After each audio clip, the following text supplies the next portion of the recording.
everyone, welcome back to my YouTube channel. আমি হলাম সঞ্চয় আর আজকে হচ্ছে 25th of August. That means আমার আজকে বার্থডে।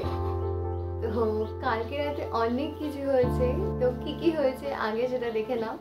আর তারপরে আজকে আমি তোমাদের সঙ্গে আমার সারা দিনের ব্লগটা শেয়ার করতে চলেছি, সো দেখতে থাকো।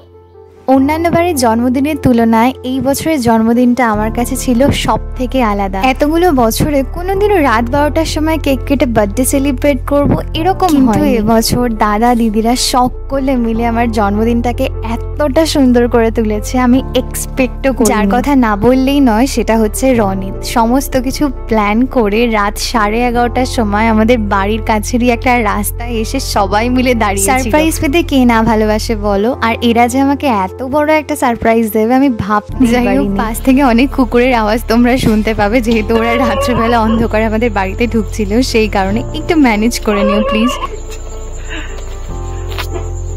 আরে দেখে শিখেছে, তুই চল।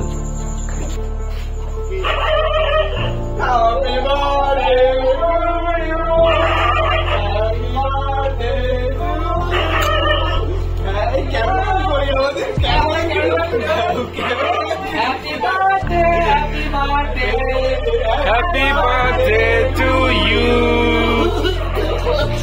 মানে আমি কি বলবো, আমার বলার কোনো ভাষা নেই। লিটারালি আমি কেঁদে দিয়েছিলাম। আমার মানে এত ভালো লাগছিল। নর্মালি আমাকে কেউ উইশ করলে আমার খুব কান্না পায়, আমি এতটা ইমোশনাল একটা মানুষ, কিন্তু মানে এত আনন্দের মধ্যে আমি সত্যি নিজেকে কন্ট্রোল করতে পারিনি। এত বেলুনস, কেক অ্যান্ড অল সমস্ত কিছু এরা প্ল্যান করেছিল। মানে আমি কি বলবো, আমার মন থেকে আমি খুশি হচ্ছিলাম। তারপর যাই হোক, কেক গুলো গুছিয়ে ওরা আমাকে কাট করতে বসালো। দাদা যেহেতু ভেজিটেরিয়ান তাই দাদার জন্য একটা ছোট্ট এগলেস একটা পেস্ট্রি আনা হয়েছিল, তো ওটাকেও কাট করেছিলাম। দেন মা বাবা সবাইকে খাইয়ে ভগবানের কাছে একটা জিনিস প্রে করলাম, যাতে আমি এই বছরটা আমার মতন করে ভালোভাবে কাটাতে পারি, আর আমাকে ততটাই শক্তি দাও যাতে সমস্ত কষ্ট দুঃখ আনন্দ আমি সহ্য করতে পারি। আবারও একটা কথা বলতে চাই, আমি নিজের মন থেকে খুশি হয়েছি, আর প্রচন্ড বেশি খুশি হয়েছি, সেটা তোমরা আমাকে দেখেই বুঝতে পারছো। তো আজ হচ্ছে 25th of August। সকাল সকাল আমি ঘুম থেকে উঠে গেছিলাম, আর কালকে ওরা আমাকে যে গোলাপ ফুলের স্টিকটা দিয়েছিল সেটা দেখলাম মা একটা ফ্লাওয়ার ভাসের মধ্যে রেখে দিয়েছে, আর দেখো দেখতে কি সুন্দর লাগছে। স্নান টান করে এখন আমি মায়ের সঙ্গে বসবো পুজো করতে।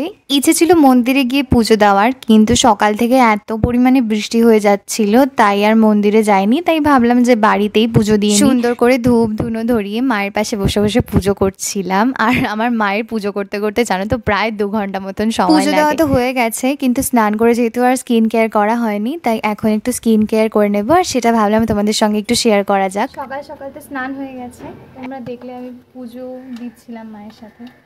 এখন একটু সামান্য স্কিন কেয়ার করে একটু বেরোনোর আছে, জানি না এখনও বেরোতে পারবো কি না, দেখি রনিত যদি আসে তাহলে ওর সাথে বেরাবো। তো চলো আগে একটু স্কিন কেয়ারটা করে নিই। এখানে আমি ডট অ্যান্ড কির একটা টোনার ইউজ করছি। এই টোনারটা আমার পার্সোনালি ভীষণ ভালো লাগে, মানে খুব রিফ্রেশিং।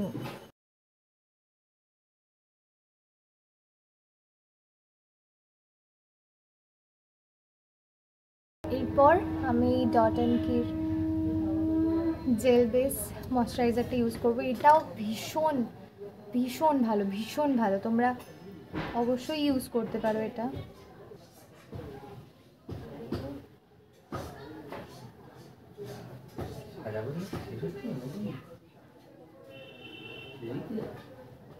সানস্ক্রিনের জন্য আমি ইউজ করছি এখানে ওয়াটারমেলন কুলিং সানস্ক্রিন, এটাও খুবই ভালো।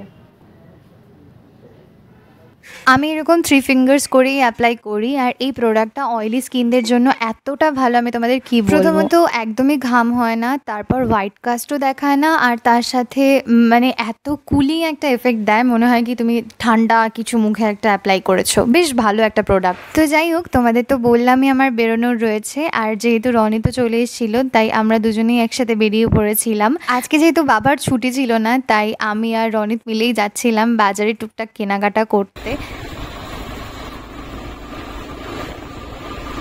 চলে এসেছি আমরা এখন এই মুরগির দোকানে, আর এখান থেকে 3 কিলো মতন মাংস নেবো এখন আমরা।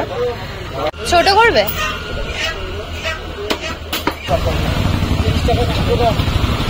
খুচরো।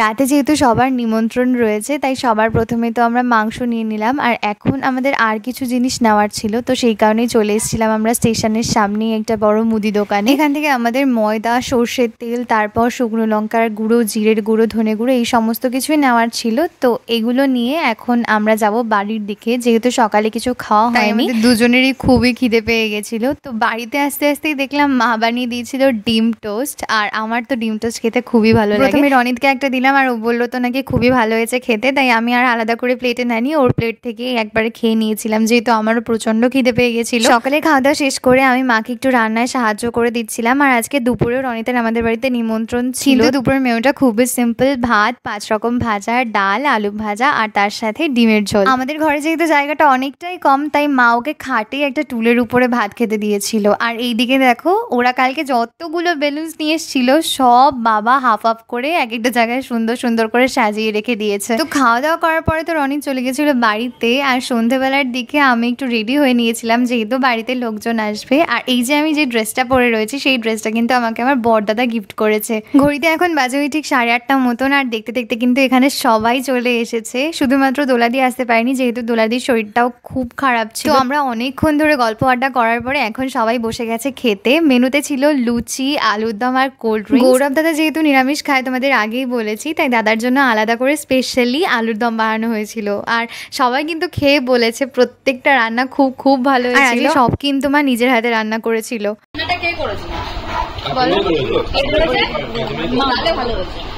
ও আমি করলে খারাপ হতো?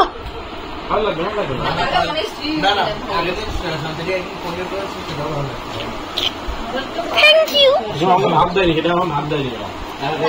তো আজকের দিনটা তো আমি এরকম প্রচুর আনন্দ, মজা, হাসি ঠাট্টা করেই কাটালাম। আমাদের যদি ভিডিওটা ভালো লেগে থাকে তাহলে অবশ্যই আমার চ্যানেলটাকে সাবস্ক্রাইব করে দিও, ভিডিওটা একটা লাইক করে দিও, আর কমেন্ট করে জানিও ভিডিওটা কেমন লেগেছে। ওকে, বাই।